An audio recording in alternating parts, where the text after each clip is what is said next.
12장 7절로 10절 말씀까지 한 목소리로 같이 읽습니다.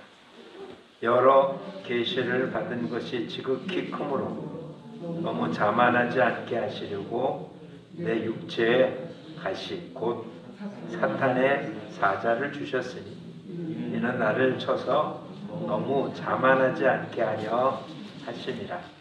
이것이 내게서 떠나가게 하기 위하여 내가 3번 주께 간구하였더니 나에게 이르시기를 내 은혜가 내게 족하도다. 이는 내 능력이 약한 데서 온전하여 짐이라 하신지라.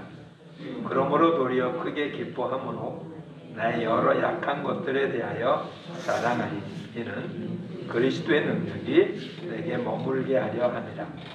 그러므로 내가 그리스도를 위하여 약한 것들과 능욕과 궁핍과 박해와 공고를 기뻐하노니 이는 내가 약한 그때에 강함이라. 아멘. 호랑이보다 무서운 게 꽃감이었습니다. 그렇죠?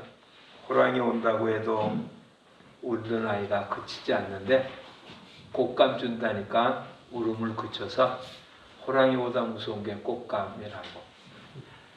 지금은 코로나가 하나님보다 더 무서운 그런 세상이 됐습니다. 정말 조심해야 될 것이고, 이것이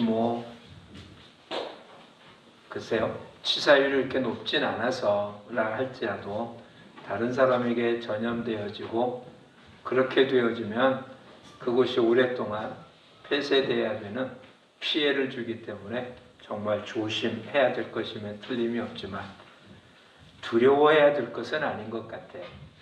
조심하는 것과 두려워하는 것은 전혀 다른 차원입니다. 또 한 가지는 두려워한다고 이 문제를 해결할 수 있는 건 아니라는 거죠. 두려워한다고 전해질 것이 안 전해지고 걸릴 것이 안 걸리고 그러진 않습니다. 정말 조심해야 되겠죠. 그리고 서로서로들 맞춰줘야 될 겁니다. 근데 특별히 우리 믿음의 사람들의 모습은 분명한 것 있잖아요. 하나님보다 더 강한 것은 존재하지 않습니다. 하나님보다 더 큰 것 존재하지 않습니다. 하나님의 권능 가운데 해결되지 못할 것이 없음을 분명히 믿습니다. 그리고 마가복음에 근거하면 어떤 독도 해하지 못한다고 분명히 말씀하십니다. 그리고는 계속해서 표현하죠. 두려워 말라, 담대하라, 강하라. 아마 지금 우리들한테 필요한 건 그렇게 말씀하신 하나님을 신뢰하는 것입니다. 무엇을 근거로 신뢰하냐? 하나님의 성품을 근거로 신뢰합니다. 하나님은 말씀하신 걸 한 번도 어기신 적이 없기 때문입니다. 그러니 이제는 그 하나님을 신뢰하고 강하고 담대하게 각자가 지켜야 될 것만 지킨다면 두려울 것이 아닌 오히려 주님을 더 찬양하는 우리 모두가 되어야 될 것입니다. 그렇게 보면 우리는 하나님이 하시는 일 중에 많은 걸 이해가 안 됩니다. 왜 약함을 허락하시는지, 왜 죄악을 그대로 놔두시는지, 왜 그렇게 못된 것, 나쁜 것 이런 것들을 허락하고 허용하고 같이 있도록 하시는지 우리는 이해가 안 될 때가 많이 있습니다. 이거는 우리로서는 어쩔 도리가 없는 거죠. 하나님께서 욥에게 마지막 나타나셔서 이렇게 묻습니다. 너는 대장부같이 내가 내게 묻는 말을 답하라 라고 하시면서 내가 이 모든 걸 할 때 너는 어디 있었느냐? 라고 묻습니다.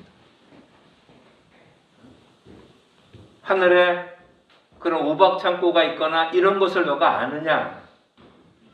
짐승이 며칠 만에 새끼를 낳는 걸 너가 아느냐?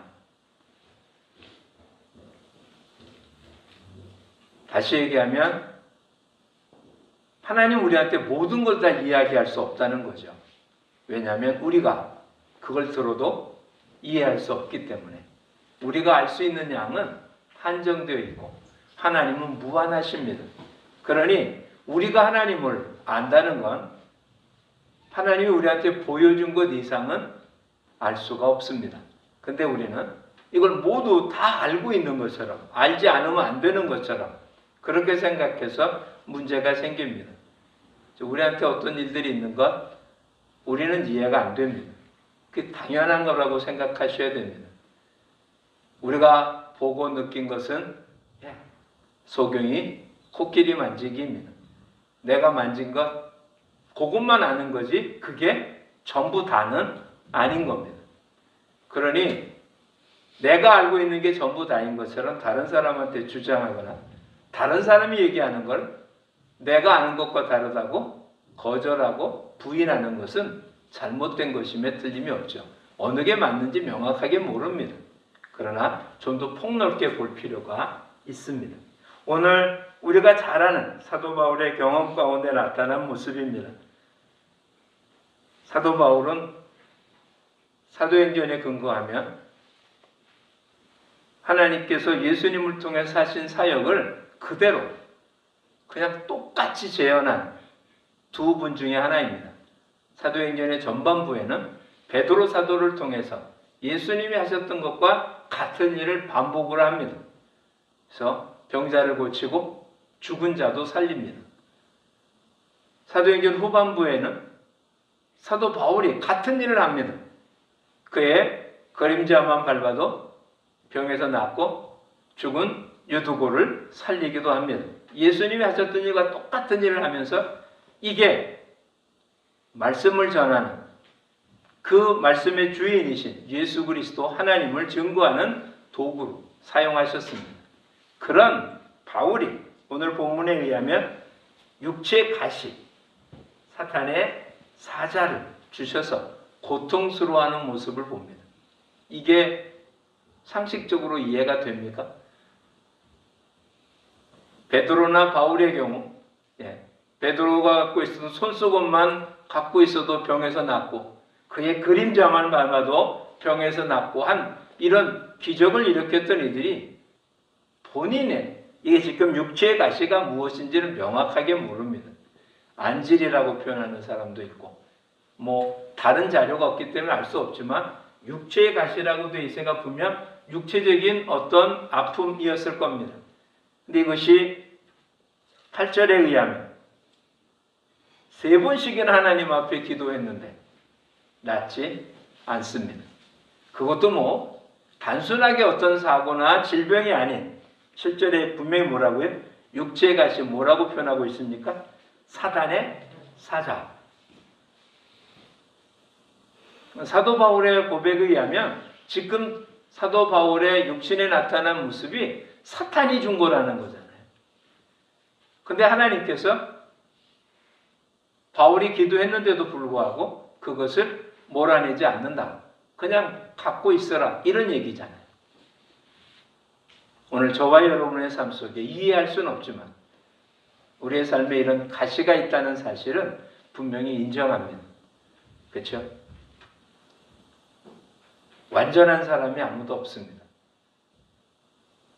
성품적으로도 그의 능력이나 삶의 모습에서도 아무것도 부족함이 없는 것 같은 가정 안에도 그 가정만 갖고 있는 아픔은 존재하고 있습니다. 도대체 하나님은 왜 이런 가시를 허용하셨을까요? 우리가 알고 있는 표현대로 한다면 하나님은 우리를 직접 시험하지 않으신다고 그랬잖아요. 즉 우리를 유혹하고 미혹하고 쓰러뜨리게 하는 그런 함정은 파놓지 않습니다. 그런데 사단이 우리한테 하는 것 중에 많은 부분들을 그대로 허용하시는 거죠.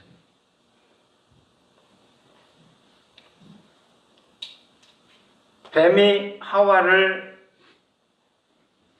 속이며 다가올 때 하나님은 그를 막지 않습니다.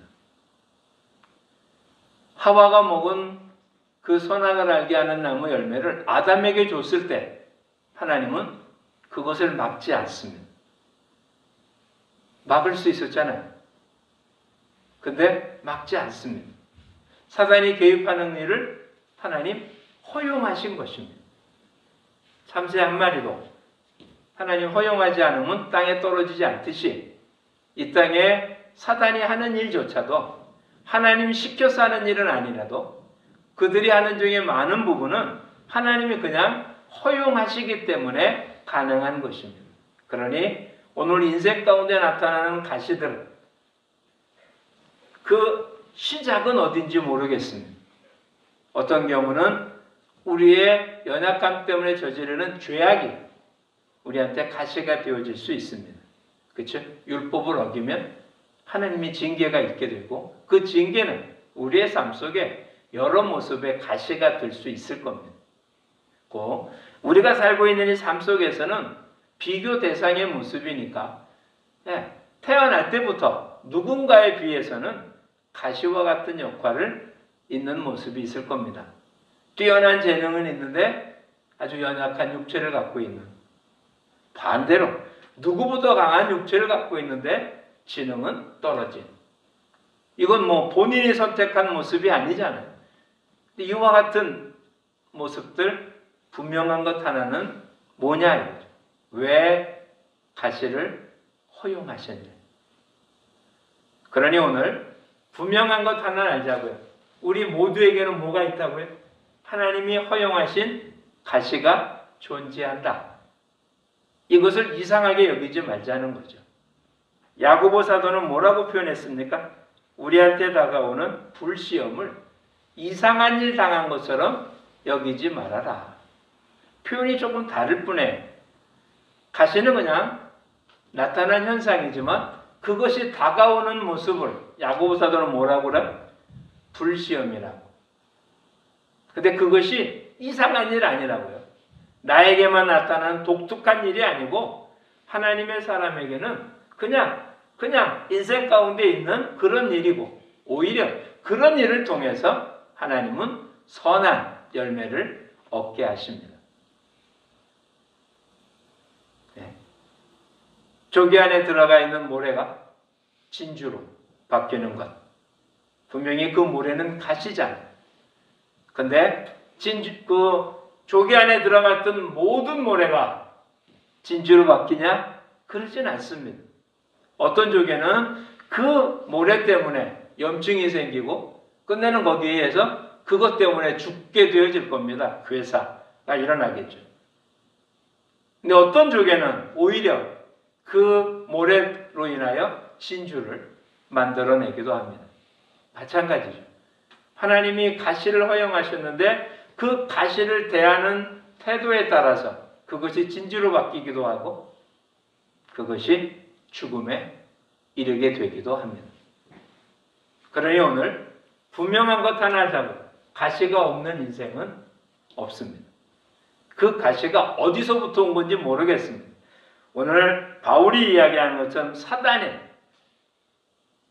사탄이 허락한 것인지 아니면 우리가 저지른 죄악 때문인지 이해할 수는 없어도 분명 우리에게는 어떤 종류의 모습이든 가시가 분명히 존재한다는 사실을 인정해야 되고, 이건 누가 허용하신 거라고요? 하나님이 허용하셨습니다. 그렇다면 하나님이 허용하신 거라면 우리는 또 한 가지를 생각할 수 있죠. 하나님은 어떻게 하신다고요? 합력해서 선을 이루십니다. 즉 하나님이 하시는 일은 그 결과가 어떻다고요? 항상 선하다는 거예요. 그 결과가. 그러니 가시 자체가 선하거나 가시 자체가 하나님이 우리에게 주시려고 하는 것이 아니라 그 가시로 인하여 선을 이루시고자 하는 하나님의 뜻을 우리는 그대로 인정해야 되는 거예요. 이것은 여러 가지로 살펴볼 수 있습니다. 우리가 갖고 있는 약점이라는 것, 이것이 가시가 될 수 있는 거죠. 먼저 청년 때 다녔던 교회에 같은 청년은 정말 글씨를 예쁘게 썼습니다. 근데 그 자매의 가장 약점은 숫자를 진짜 못 씁니다. 신기하죠? 한글은 정말 예쁘게 쓰는데 숫자 3, 6 써놓고 아주 이상합니다. 도대체 왜 그런지 이해 못. 글씨를 잘 쓰는 사람이 숫자를 예쁘게 쓰지 못한다는 게 이해가 안 되는데 실상 진짜 그럼 써놓고 나면 딴 사람이 쓴 것 같아요. 숫자 쓴 것과 글자 쓴 게 전혀 달라서. 그러니 숫자 쓸 땐 잘 안 쓰려고 해요. 약점이 있잖아요. 성경에 나타난 인물들의 약점을 보십시오. 어찌 보면 강점일 수도 있지만 약점일 수도 있었어요. 그게 가시라고요.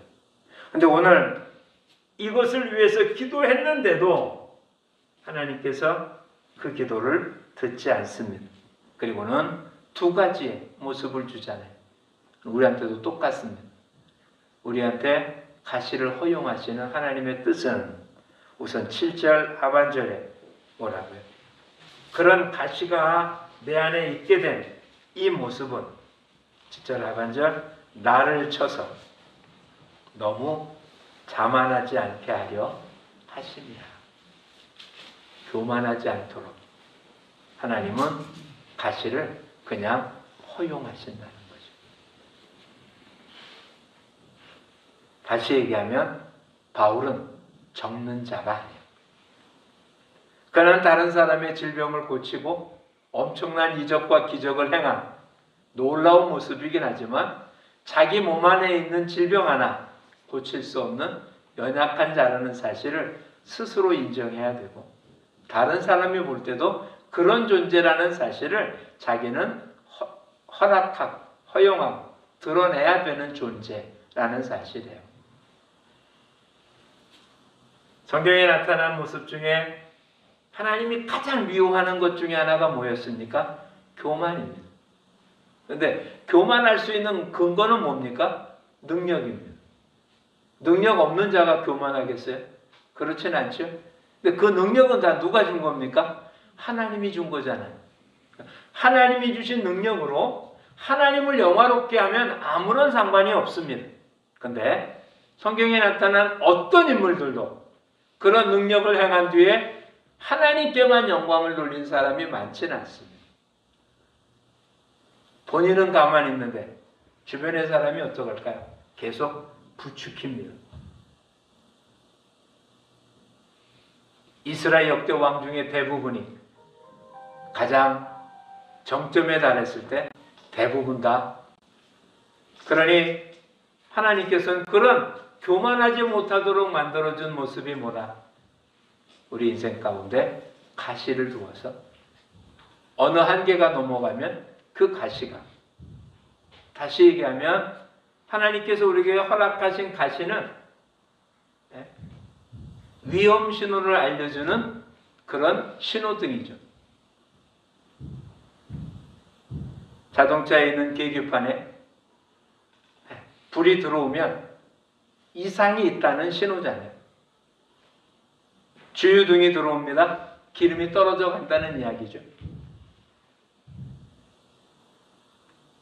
하여튼 평소에 보지 않은 불이 들어왔다면 분명히 이상이 생긴 겁니다. 당장 어떤 일은 생기지 않습니다. 근데 그대로 가다가 문제가 있다는 얘기잖아요. 하나님 우리들에게, 하나님의 백성들에게 그런 비상 신호등을 두셨습니다. 그게 뭐라고요? 그게 가시입니다. 교만은 신호등이 켜졌는데도 불구하고 우습게 여기는 거죠. 뭐 이까짓 것 정도는. 겸손은 신호등이 들어오면 그 문제를 해결할 때까지 멈추는 겁니다. 하나님이 우리 인생 가운데 주신 최고의 축복 가운데 하나, 은총 가운데 하나가 뭔지 아십니까? 통증입니다. 우리 몸 안에 이상이 생겼는데 통증을 못 느낀다면 아픈 걸 모르잖아요. 아픈 걸 모르면 그냥 가다가 이제는 치료 불가능한 모습이 되겠죠. 우리의 장기 가운데 간, 우리가 만약에 그것을 인식할 수 있을 때는 치료하기가 늦은 시간이라고 그런다고 그러죠. 정상적이고 건강한 사람은 이해 못하겠지만 아픈 사람은 통증이라는 게 얼마나 고통스러운 건지는 이해가 될 겁니다. 아예 병원 가운데 뭐가 있습니까? 통증 무슨 과 있는 거 아니에요? 그렇죠? 그런 통증만 없으면 좋겠다. 이 땅에 많이 팔리는 약 중에 하나가 무엇입니까? 진통제잖아요. 그래서 그런 통증만 없으면 좋겠다고. 근데 통증이 없으면 브레이크 없는 자동차와 똑같습니다. 통증이 없으면 몸의 이상을 전혀 못 느낍니다. 그러니 하나님이 우리에게 가시를 준 건 축복입니다. 그렇죠? 이 놀라운 사실 잊지 마십시오. 에이즈, 나병, 무서운 게 뭘까요? 아픔에 대한 자각이 없다는 거예요. 손마디가 떨어져 나가는데 아픔을 못 느낀다는 거예요. 뜨거운 걸 잡았는데 못 느낀다는 거죠. 잊지 마십시오. 지금 삶 속에 아프고 슬프고 고통스럽고 괴롭고 어쨌든 갇히잖아요.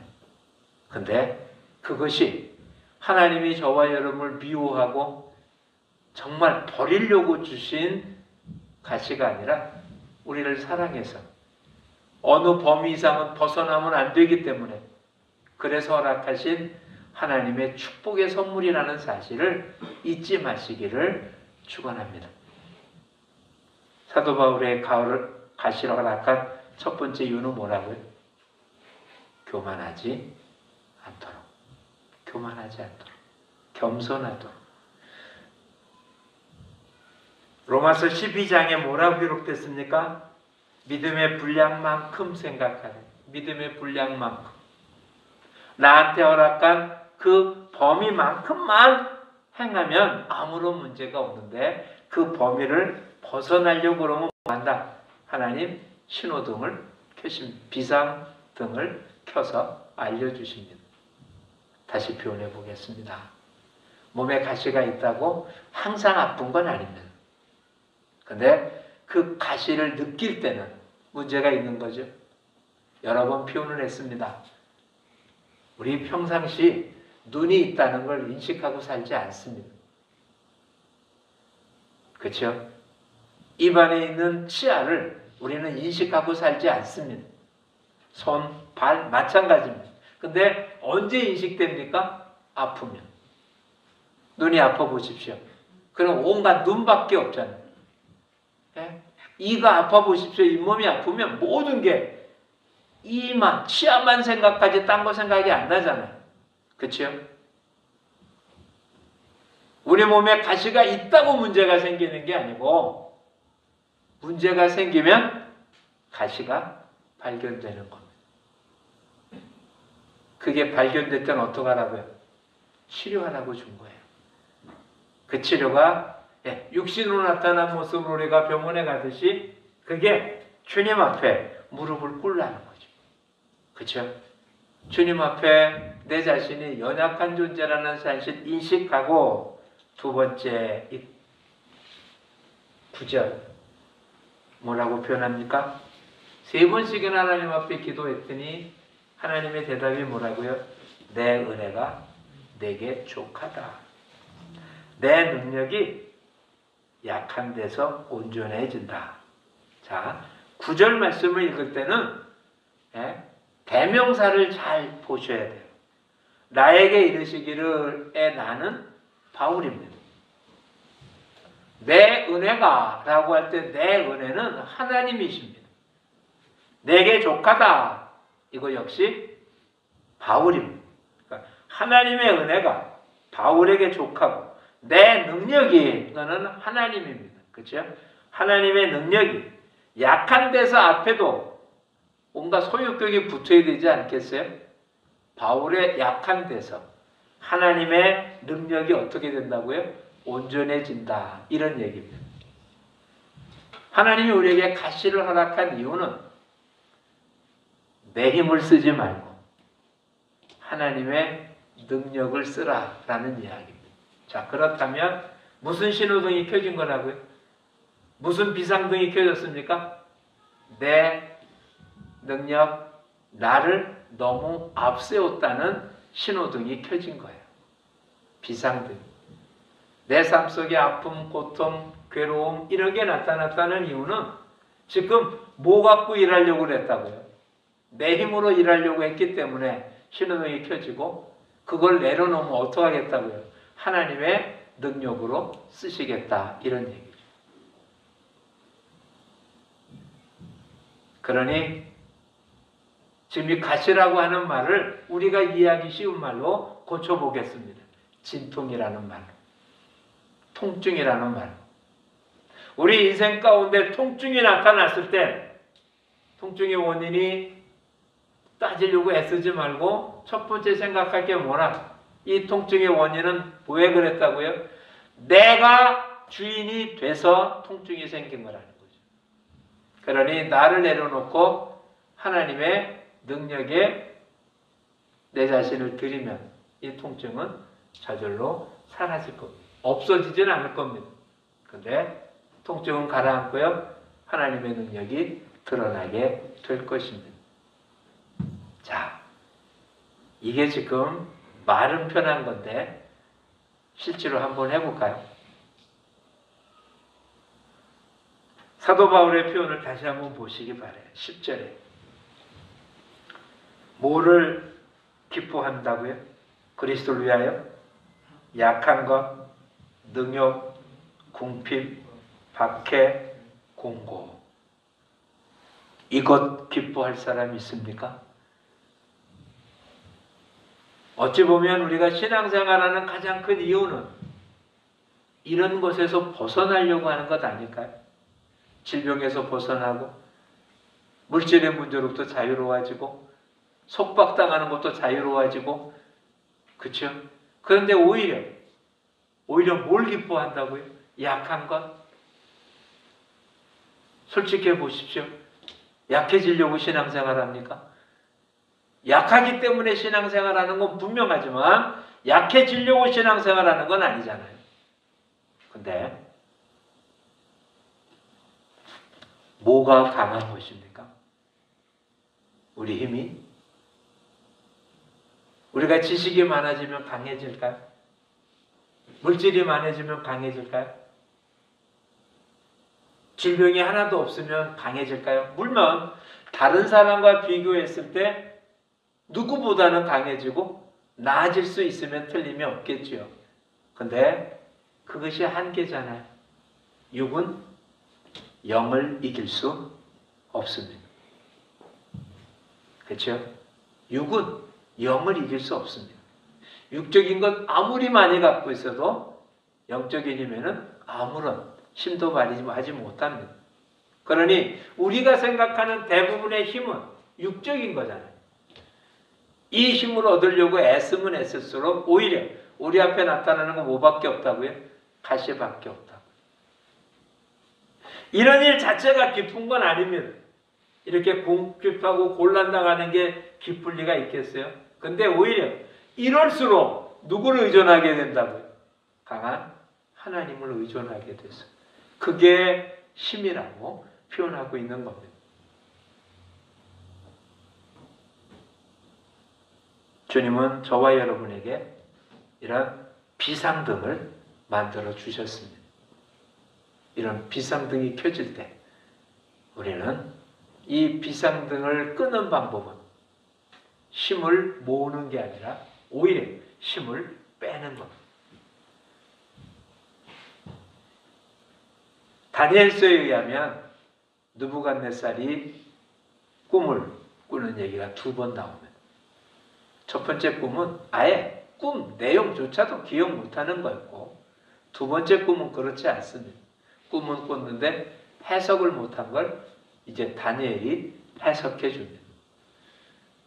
그럼 다니엘은 그 얘기를 듣고는 이렇게 표현합니다.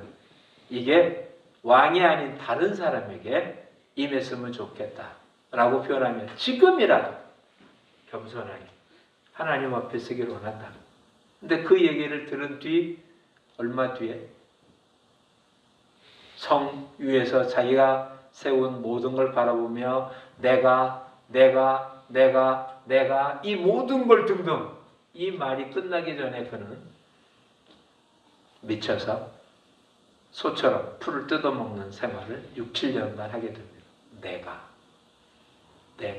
내가 이 나라를 건설했고 내가 이 모든 주변의 국가들을 다 정복했고 이 나라를 이렇게 만들었고 내가 라고 표현하는 그 말이 끝나기도 전에 그는 가장 나락에 떨어지게 됩니다. 이미 가시를 줬잖아요. 꿈을 꾸게 했어요. 본인은 그걸 알지 못해서 다니엘을 통해서 그것이 무엇인지 알려줬어요. 그런데 그 신호를 무시합니다. 그 신호를 무시해요. 그 결과는 너무 끔찍했잖아요. 저와 여러분에게도 하나님은 이런 신호를 우리에게 주십니다. 정상적이지 않은 우리의 삶의 모든 부분을 하나님 우리에게 주신 신호라고 인정하고 받아들이고 그 신호의 뜻이 무엇인지를 깨달으며 우리 자신을 낮출 수 있기를 축복합니다. 그리고는 오히려 이제는 힘들고 어려울 때가 뭐 할 때라고요? 하나님의 능력이 나타날 때라는 거죠. 근데 그 하나님의 능력이 나타나기 위해서 내가 해야 될 일이 뭐냐? 나를 철저하게 낮춰야 된다는 거예요. 주님이 나를 따라오려거든 어떻게 하라고요? 자기를 부인하고 자기 십자가를 지고 나를 쫓을지니라. 자기를 부인하고 내가 하면 안 되는 일. 그러니 이제 할 수 있는 일이 뭐냐?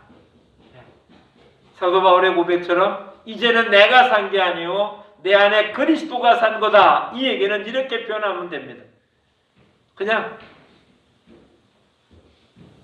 내 몸을 그리스도에게 그냥 드린 겁니다. 육신은 내가 갖고 있는데 나를 지배하는 건 그리스도인 거죠. 그러니까 내 생각이 어떤지, 내 계획이 어떤지, 내 목표가 어떤지, 내가 무엇을 얻으려고 하는지 이게 아니라 주님이 원하시는 대로 그냥 사용하도록 드려지면 되는.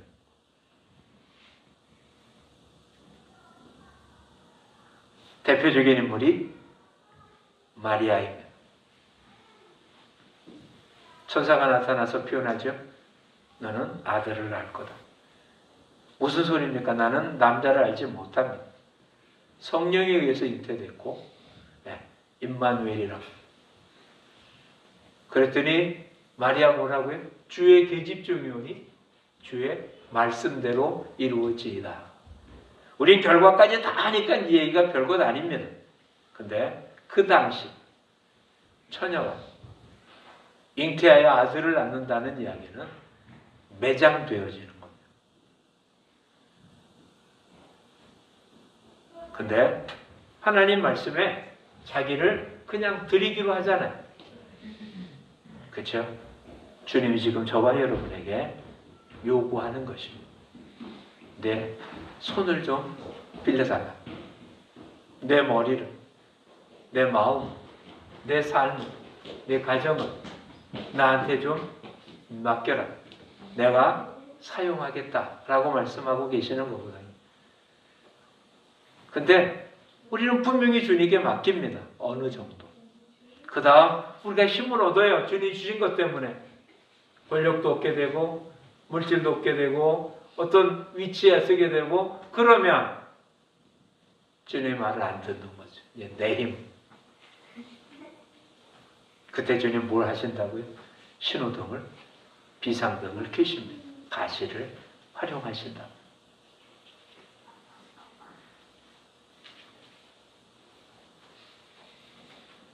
여러 번 강조했던 말을 다시 한번 생각하기 바랍니다.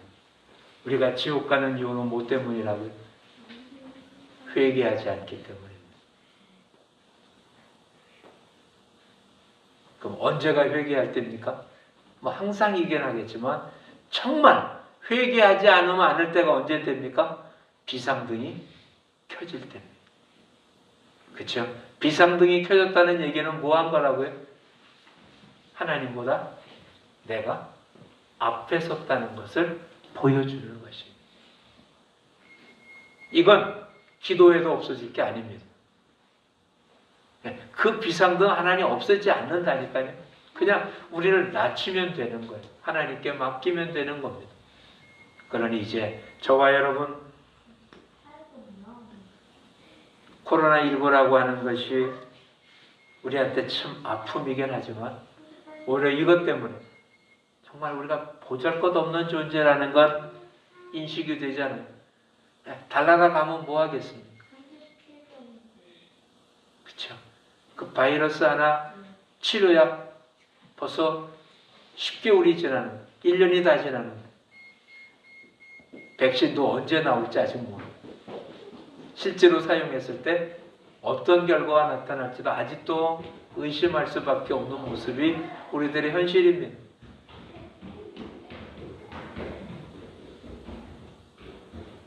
교만하지 않도록 겸손하도록 하나님만 의존하도록 오늘 우리한테 주어진 환상으로 인하여 우리가 얼마나 보잘것없는 존재라는 것을 인식하고 이것이 우리를 괴롭게 만드는 게 아니라 오히려 하나님의 능력을 드러내게 해서 하나님의 축복 가운데 이끄는 하나님의 방식이라는 사실을 기억하고 이제는 우리 안에 이런 비상등이 켜질 때 오히려 무릎을 꿇어 주님의 능력 가운데 겸손히 낮춤으로 새로운 하나님의 은혜를 경험하는 우리 모두가 되기를 축복합니다.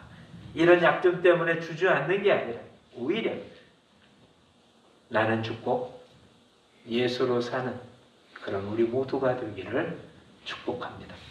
기도하겠습니다. 고마우신 아버지 하나님 감사드립니다. 주님이 허락하지 아니하시면 참새 한 마리도 땅에 떨어지지 않는데 우리에게 나타난 여러 가지 어렵고 힘들고 고통스러운 일들 이유가 어디 되었다.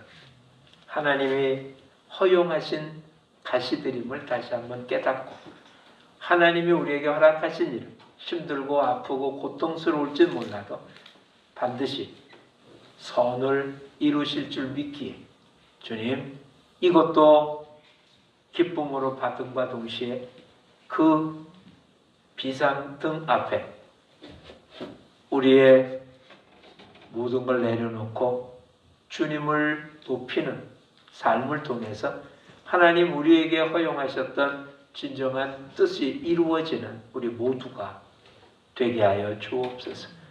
교만하지 않도록 내 힘이 아닌 하나님의 힘으로 살아가도록 주님이 계획해 놓은 이 모든 것들을 이제는 삶의 현장에서 제대로 적용하며 사는 우리 모두가 되게 하여 주옵소서. 통증이 없으면 좋을 것 같지만 통증이 없으면 죽을 때까지 질병을 알지 못하는 것처럼 우리에게 허락한 가시 때문에 우리의 잘못을 깨닫게 하고 겸손하게 하고 주님 의존하게 하고 주님의 능력으로 살게 하신 감사함으로 받아서 하나님 영광 돌릴 수 있도록 이끌어 주옵소서. 우리한테 있는 가시를 이상한 일 여기지 않게 하시고 오히려 그 일로 인하여 더 주님을 닮아가고 주님의 권능 가운데 거하는 우리 모두가 되게 하여 주옵소서. 예수님 이름으로 기도합니다. 아멘.